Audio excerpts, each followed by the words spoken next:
Hey,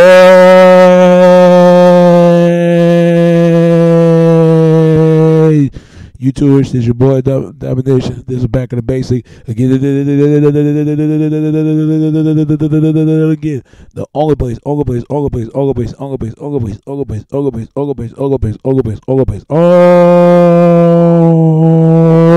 go get it. All the place go get it. All the place go get it. It's right back in the basic. Chuckle the deuce is how we do it. Takes a baby. Better Douglas back. You know what it is. Know what it is. Know what it is. Know what it is. Know what it is. Know what it is. Know what it is. Real men rise up. Fake men rise down. Real women rise up. Fake women rise down. Brought to where I preach on. And today's topic we're going to talk about is Rap Beef Part 2. I know y'all saw Rap Beef Part 1. About 50 Cent, Ja Rule, and Biggie Smalls and Tupac, and then the whole East Coast versus West Coast is in that scenario, and so far and so on. But this is part Beef 2. I mean, this is Rap Beef 2. Rap Beef Part. This is Rap Beef 2.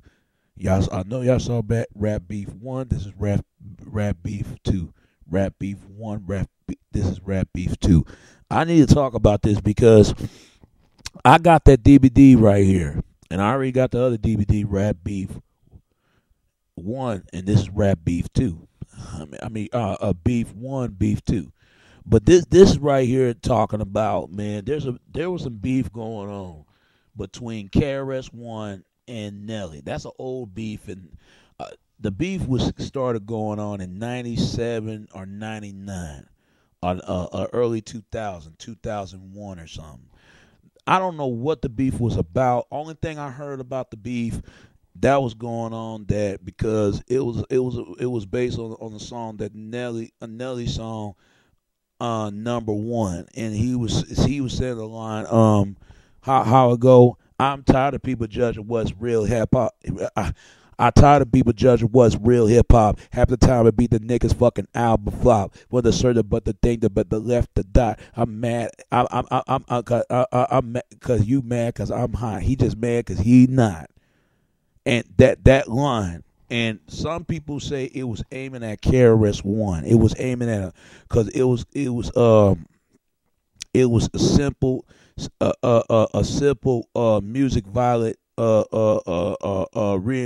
re-recorded Number One. I'm still number one by KRS-One. I'm still number one, because it was battle Millie Mill, you know, and KRS-One and Millie Mill, you know, because that was a beef going on. That was a classical beef started from the MC Shan and KRS-One, the bridge, and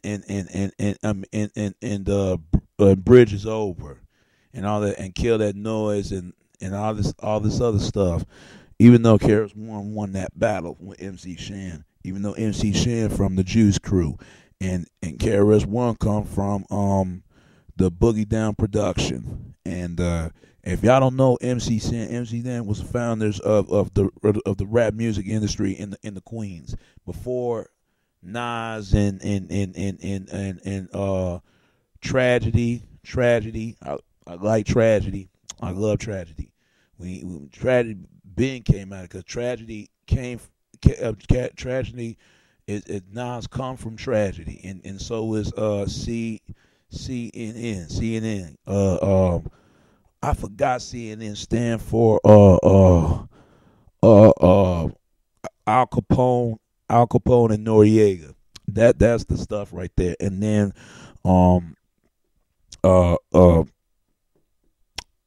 Mobb Deep, but Trash was started off, but it really was it really was MC Shan.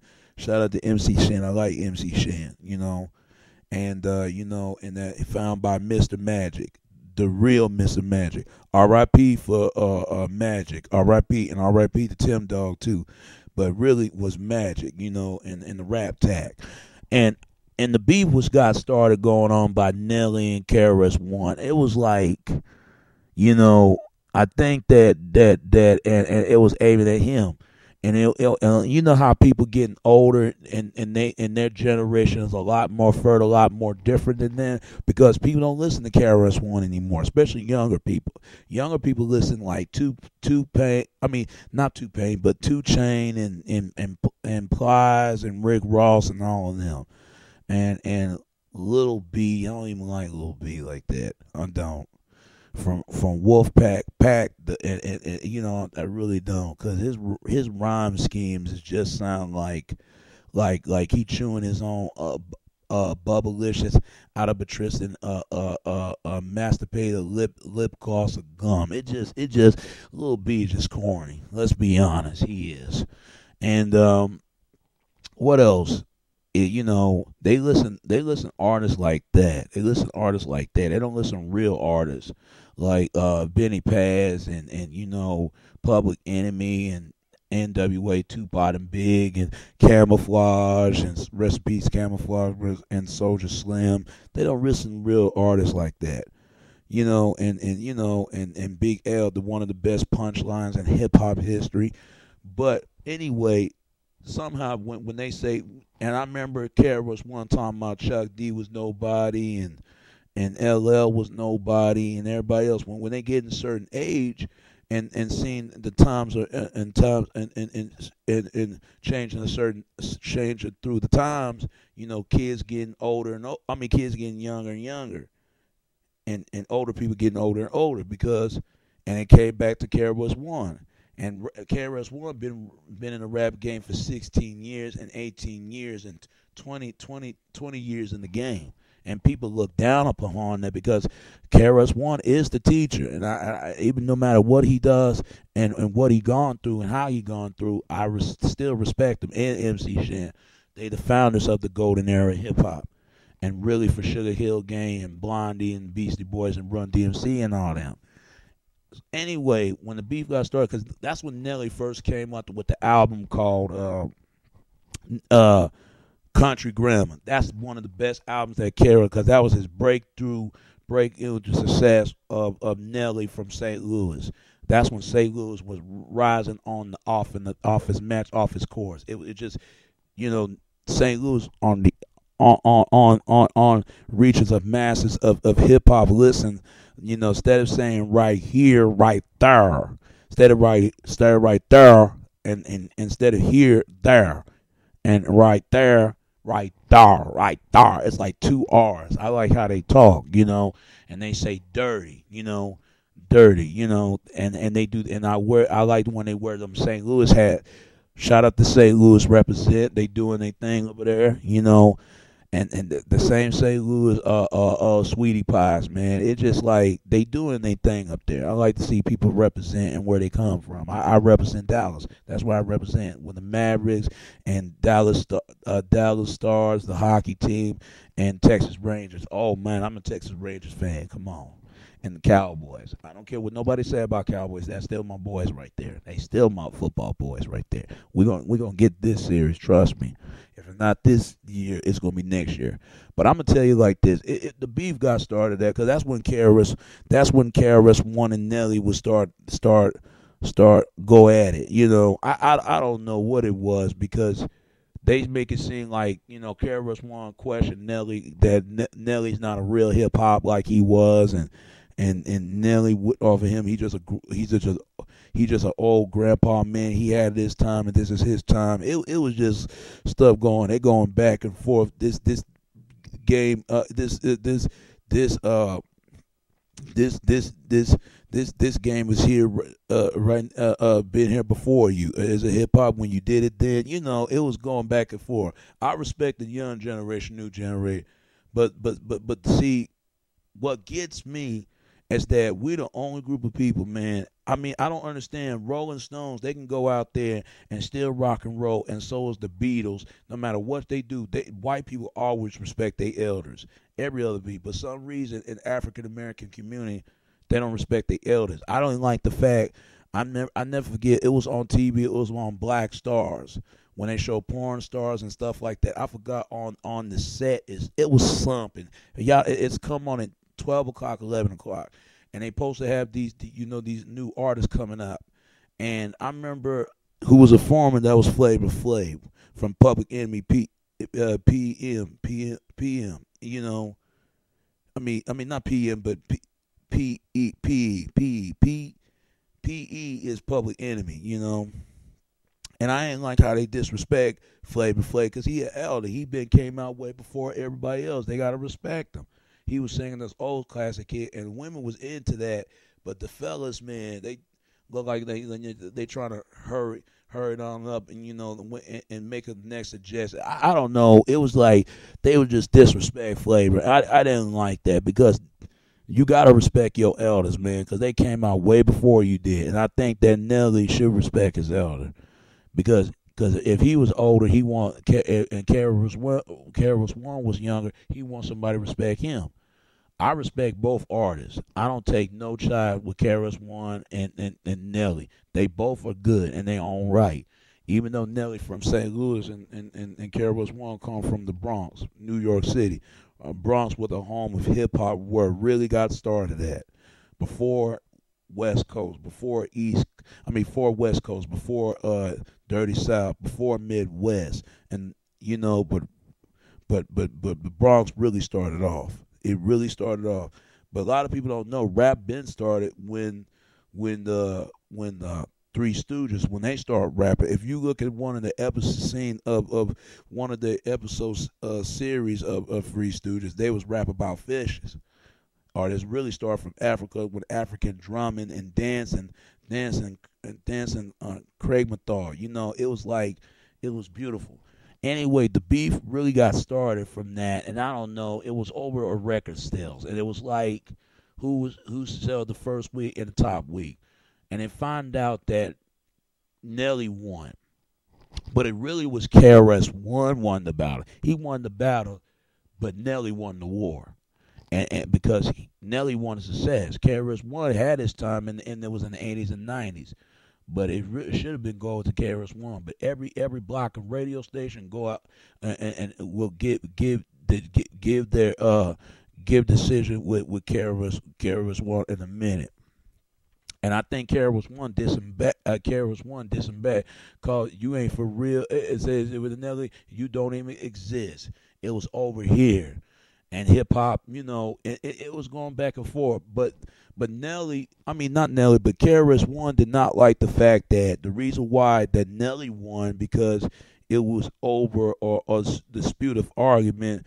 Who get he the only record that need to be here on the public fan base, and who won it? It was Nelly, but it really was KRS-One for his career because KRS-One was a legend. Nelly just a young rookie in the game, just getting started. And even Nellyville first got started, and telling everybody, and KRS-One, tell everybody not to buy Nellyville. People gonna buy that album Nellyville, and they did. Young people, they buying, but the older people they ain't gonna buy it. But the young people, they're gonna buy it. I just think for every listeners that, and it shows that what hip hop is really about. Because hip hop used to be about competing, who is the best, and this and that, but it get too serious nowadays.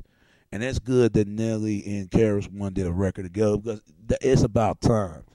And if you don't got the beef series and beef one, not only beef one but two, watch the two and show what KRS-One and Nelly beef was about. Then there's the next beef between DMX and K Solo. That beef got started because over when DMX meet KRS-One in prison, and because DMX from New York Yonkers, and I forgot where K Solo from. He from New York, but he come from parts of New York. I think he come from Brooklyn or Harlem or one of the two. For for my New York describers out there, which one carries K Solo really from? Because I forgot. Because only thing your mom is in our business. I don't even listen to K Solo. It's been so long to listen to this stuff, And I forgot his album because K Solo was down with EPMD, Eric Sermon and parts Pat Smith or something like that. He got a name. You know, it's been so long, and he followed me on Twitter, and I like EPMD. One of the members, man. They EPMD. Those guys are business in hip hop. They always have business. Every business of albums, like in business, stay out of business, back in business, strictly business, out of business. They always have business. They are business hip hop certain group, and that's why I like PMPND, man, because you got Hit Squad and the Def Squad. Def Squad, that was Eric Sermon. Hit Squad was PMD, Purge Smith. Purge Smith, that's his squad. That's his crew. That's his crew. I mean, that's his crew. His posse, and that's their posse. So it was supposed to have it together, But ever since that situation came out, I'm gonna tell you that in a minute. But anyway, so that beef got started. DMX and K Solo met in prison, and they wrote over a song called Spellbound. It was just like the same way Gucci Mane and Young Jeezy wrote a song called I'm So Icy. It was so dumb, man. It really was. And I think K Solo beat DMX in prison. I don't know. That's K Solo other side of the story. It's in the DVD, and he'll tell you what his side of the story. And it was did a lot of texters who's the original wrote the song Spellbound, because I heard DMX verse. But it really was K Solo wrote the verse. I think that DMX wrote the first verse or second verse, and K Solo wrote the first verse, second verse. One of the two. I just think it's a stupid beef between DMX and K Solo. It was just a stupid beef. I never understood it. They could have shared each songs together. DMX would have put it in his album, and K Solo did it in his album, and claimed he wrote the song Spellbound. And he said, if you would have claimed wrote the song Spellbound, why the hell you wrote a Spellbound? You would have better said wrote Tales of the Crack Side. Get it? And I don't know. And somehow that's when the beef got really started. Ever since that K Solo got out of jail, I think DMX got out of jail first, then K Solo. And DMX had a song called "Get at Me, Dog." In case you can suck my dick. It was a line. And K Solo kind of heard it, and he want to confront DMX about that. And he would say jail convicts don't play suck my dick shit. Of course they don't. They'll strangle your neck for it with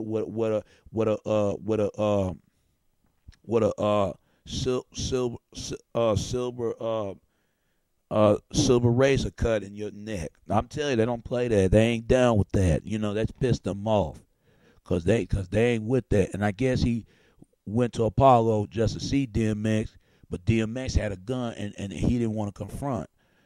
So he didn't want none with Johnny Dent, cause he didn't want none, aka Solo. But they do put a lot of detective right now who wrote the original Spellbound, and it turns out DMX had one side of the argument, and K Solo got one side of the argument, but K Solo won that. He had two, and DMX just had one. It was a stupid beef. I never understand it. I can see Nelly and KRS One beef, but K Solo and DMX, it was the dumbest beef I ever heard in my life. Now it's the next beef after this. EPMD, man, I just tell you, I think Eric Sermon and it was over a bad business deal gone bad. Eric Sermon, some people claim that Eric Sermon that was robbed his best friend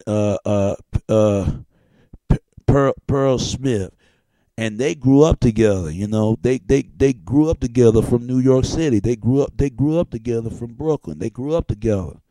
Brooklyn. They come from other side of New York. I forgot the 5 boroughs what each, because you got Manhattan, you got Brooks, Bronx, Queens, Harlem. I forgot. It's a couple of barrels over there for all New York. What's EPMD from? Just like K Soul, because I'm trying to figure out what those two really from right there. because I've been listening stopped listening to music for years, because my early days I used to craze about hip hop. Now hip hop ain't nothing now, but as I'm saying that, I don't know, it was like somehow that, it was that I forgot what year would it happened. It was in 1995 or 1994, whatever that year. Eric Sermon robbed from his best friend, robbed from him, and one of the and crew member of the tour bus, and Jack the whole uh PMD, Patrick Smith or something like that. And I think that kind of hurt him, but he didn't know that was Eric Sermon. He thought it was something else. And after they jack and rob everything in sight and still in the studio and recording and studio equipment, and after I think that Pash or something like that, whatever his name from, he who started it all, and I think he caught the guy. He write the license plate number and give it to police, and then later they finally caught the guy, and it turns out it was Eric Sermon, because it was over money spew. It was like money situation, and that caused the group broke up EPMD. Eric Sermon claimed he didn't get one single paycheck from him. I don't know, man. I just think it's sad that two brothers that they're not brothers, but they were friends. They started a group all together, and they both will clash just like that. But I think now they set off their differences, and they tour to this day. It's because that's a waste of friendship over that. It really is. Both of them could have worked their issues out. Because Eric Sermon want to come at him, and he with Patrick or something Smith, tell him he should have paid him more. They should have did it. They would have go on and continue to do what they doing. And Pat Smith would have tell him, man, why would you do this and that? I would have paid you even more if you would have asked me to, and then let me in. Then let me know. They could have said something like that. But but it's good those AP&D back together and they doing tours again. It is good, and I like Redman and Keith Murray and K Solo, and even though I don't listen to music that much, and and I forgot Straight Out of the Sewage. Yeah, I know what I'm talking about, right? The next or something like that. That those guys, I like those guys right there, and the rest of the group, man, it's good. They back together, man. It's good. But I think Def Squad is a lot more better than Hit Squad. It's still the same thing, but they both are good. But it's good they with the back at it. And one of the members EP did follow me on Twitter. Shout out to them, man. They're hip hop legends in the game, and they're pioneers. They keep hip hop a lot growing, and it's good. I call the rap group EPMD. They the business a certain relationship expect in hip hop, because they always come out with album with business. It's all they're hip hop local or vocal business rap duo group. They always is. Eric Sermon and Roger and Pat Rick Smith. They both are good, man. Shout out to him, man. Shout out to him and Eric Sermon. That's good. Y'all better go, because it's about time. Because brothers got to work things out. And there's a next beef, and this is a big way issue on this. Cypress Hill versus Cypress Hill versus Cypress Hill versus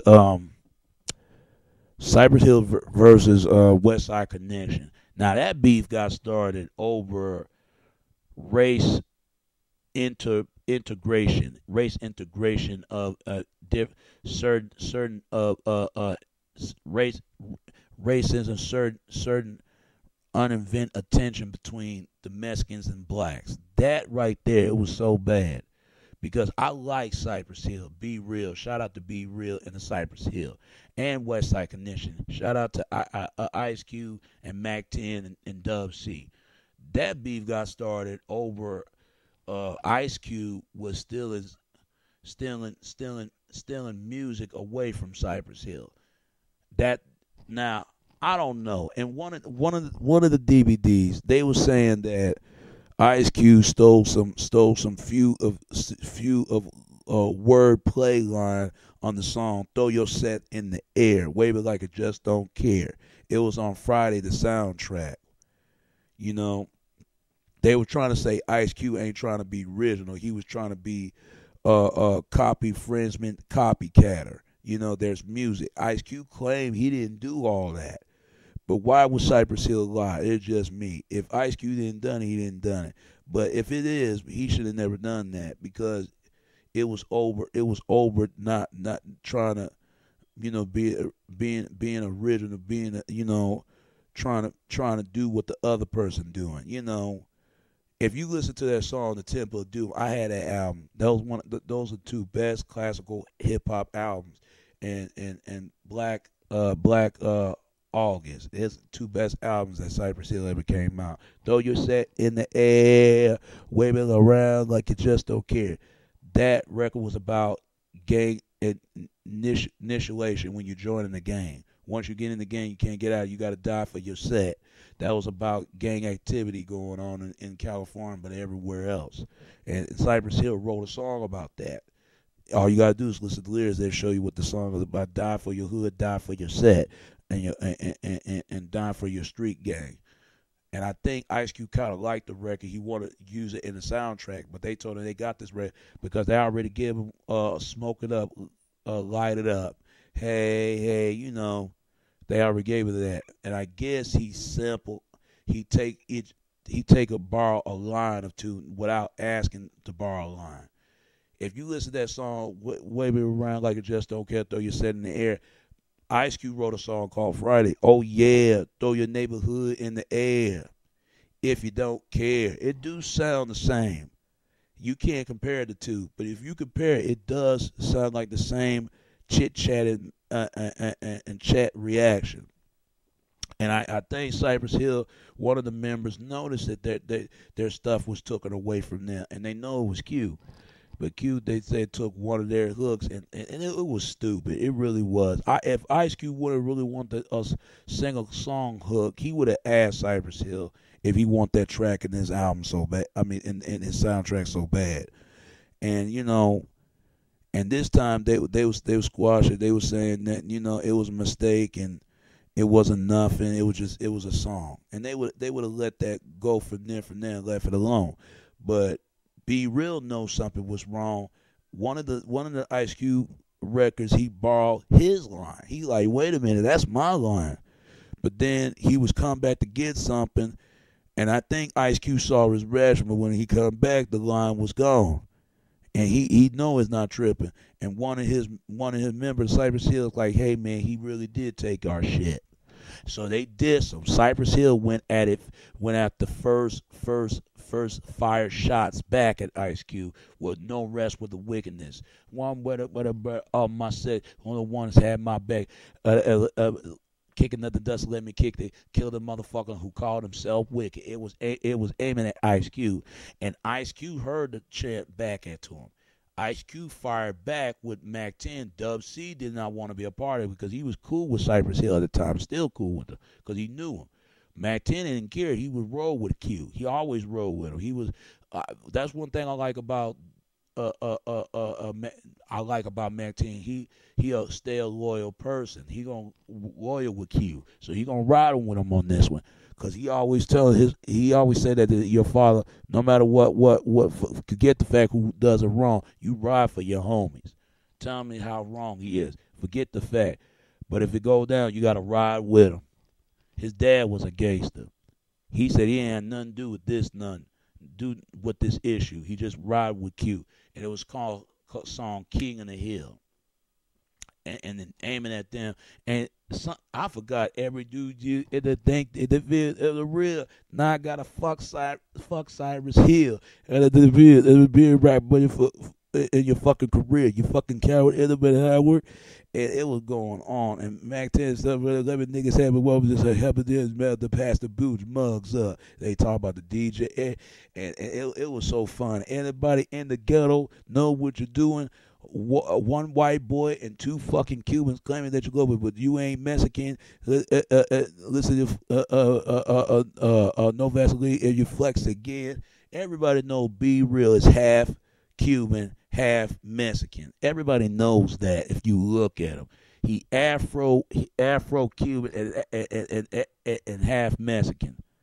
And everybody, if you look at Be Real, he got some Cuban in him and Mexican in him and some black in him. Everybody know that if you look at him, and and it was funny, and they did and one in the end of the song King of the Hill, he said, "We ready to rally you too, you punk ass motherfuckers. Everybody else who want to get his son, stand in line, bring a lunch, motherfucker." And it was some tension. It was some racial tension between black and brown, because you got to know, when you go to California, there's some drug and gang infested territory between Mexicans and blacks. It was between Guerrilla Family and Mexican Mafia. And they said Mexican Mafia was getting involved in this, and the Black Guerrilla Family choose sides. And I remember Ice-T noticed that he was trying to stop it, because it was out of hand. It was. I don't want to choose sides, because I fuck with I fuck with West Side Connection, and I fuck with Cypress Hill. I got both of their albums. I got West Side Connection one album,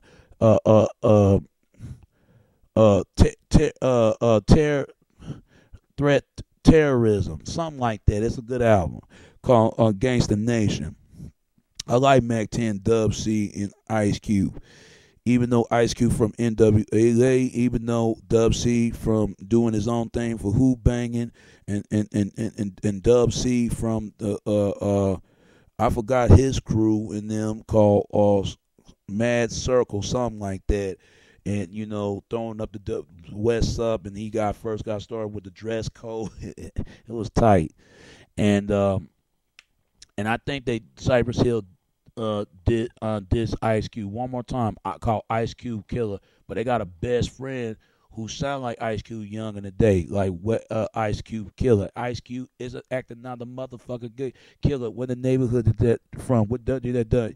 When the drama go down, you the first one to run. Every time you talk your mouth full of drama. Only drama you done or something like that. They were saying you going to church with your mama. That shit was fine. Every from South Central, West Side, or Compton, Mac 10, the only thing you holding on, Ice Cube nuts, and it's all in your gut. You want to be like him, but ain't got no skill. If he the king of the hill, you must be the queen of the hill. That was funny.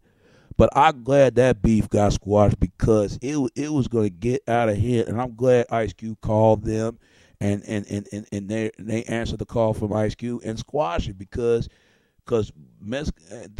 their Mexican gang told Cypress Hill they will ride them with them, because Latino people with them, and black community gangs, they was with West Side Connection. It was out of hand. Because if those two would have kept on going, some are gonna fuck around and get fired a couple rounds, couple shots in each side. It gets out of hand. Thank God that beef got squashed, because it was gonna get ugly. It was gonna get more bloodbath in the music industry. It's already bloodbath between Tupac and Big. It was got out of hand, and look at that cost their lives. And that's good. East Coast, West Coast collaboration and make more record. Fuck coast where you're from. It's not where you at. It's what you make it stand for what stay true to yourself and wherever parts you from. And last not least, they did a record together, even though it's not like it was, but they always remain to stay touched with the music and what they here for and what they represent for. Cause they always talking to him all the time, and thank God, man, it got out of hand. Thank God it got squashed. It got squashed real quick. Before I go wrap this up, there's a compete with battle with LL Cool J and Cannabis. Now everybody know that beef got there. Cannabis and LL. That beef got started because Cannabis was an up and coming. LL been in part of hip hop uh uh uh uh uh uh uh, uh, part of decades, music decades of years, because from the '80s, and LL brought his first they signed LL when he was 16 years old, 16. But he was 17 at the time. But he really 16. He was got started and when it made his first hit, I Can't Live Without My Radio, and doing it, and Hey Love, and Knock You Out, all that.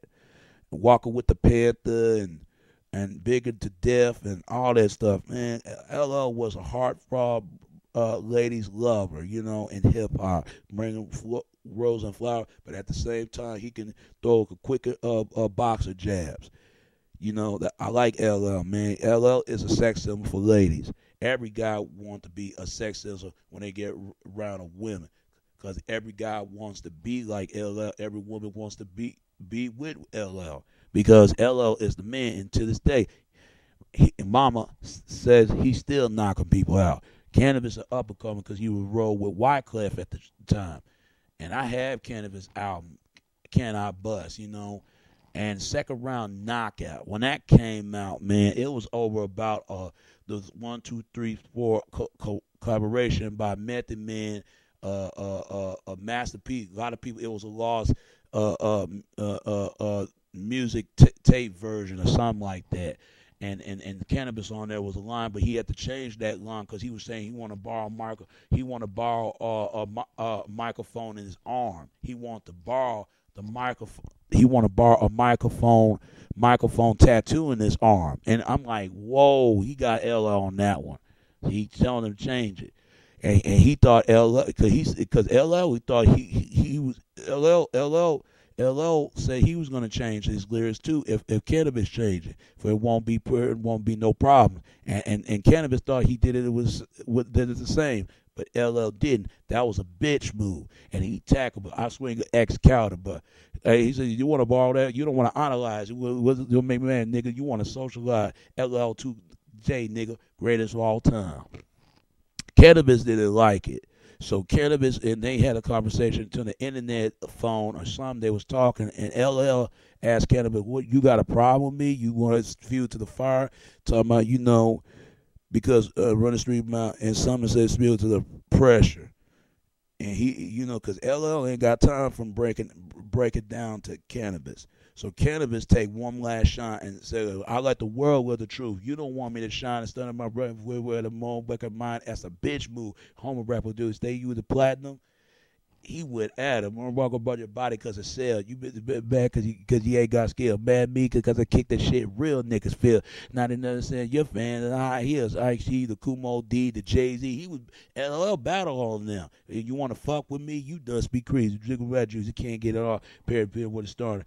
And the last part in the end of the line, I'm over tapping your arm, kick it in your groin, the second, the third bar, and get your wife on the phone, call Minister Farrakhan, and say he started it. And as long for hardcore artist is, I can go on and on. He just break it. To me, Cannabis won that battle, even though that Cannabis won the war. Cannabis won the battle. Eminem won. Cannabis won the battle. LL won the war because it's a success, because it's a lot of lyrical content, because even LL said we hate in the competition because LL did it for hip hop, and I think that LL respond to him back with called Jack the Ripper's Revenge or something, and that remember me talk about my book, you the book to read, as a kid, 99% his saying don't exist. To me, LL could have go a lot harder than that Cannabis, because I went Cannabis on this one. Cannabis won, even though harder than that, excuse me. But LL still be the legend of hip hop, and even though the funny thing about it, Cannabis looked up to LL, look up to him, because But I ain't gonna lie to you, but this beef, man, it was kind of a little bit okay, but all it is just idol worship, or worship to meet his idol, show that he better to prove of his favorite idol. But he shot out to Cannabis, and LL shout out to Cannabis, to LL shot. What I'm saying is LL shot at Cannabis in his album. And even Cannabis said he looked up to him because he that same dude when he started when he was 17. But I'm gonna tell you like this: who you think, people? Because people say LL won the battle. I think so too, but it really was Cannabis because if you heard that second round knockout, man, come on, those two went at it. But really, Cannabis because he LL was just too much for Cannabis, man. It was too much. He was too much. He was hot to handle the lose, man. And I'm gonna tell you what else. But even though in rap beef, I will tell you, man, I just think a lot of artists need to come together and make money together because it's too much money to be making in this game. If let's have that rap battle like always used to do the best before it don't get too serious on time. Cause music, we all in love, we all enjoy it. All right. And it's your boy Domination. This is Back in the Basic. Chuck the Deuce is how we do it, Texas baby. Until next time, all right. Peace, and I'm out. Until next time, all right. Bye.